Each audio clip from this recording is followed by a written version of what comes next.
Hiroshima এ পর্যন্ত 3টে মসজিদে আমার ঢোকার অভিজ্ঞতা হয়েছে। তার ভিতরে এই একটি ছোট একটা মসজিদ, কাসমি মসজিদ, আপনাদেরকে দেখাই।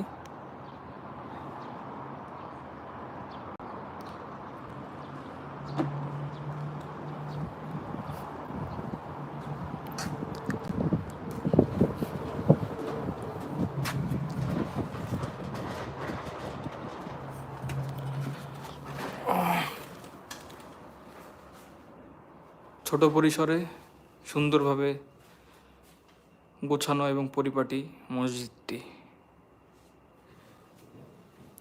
আমরা 3 বাংলাদেশি এবং একজন ফ্রান্সের নাগরিক মুসলিম এখানে একসাথে নামাজ আদায় করেছি। 1 রাত ছিলাম, আজকে আবার চলে যাব।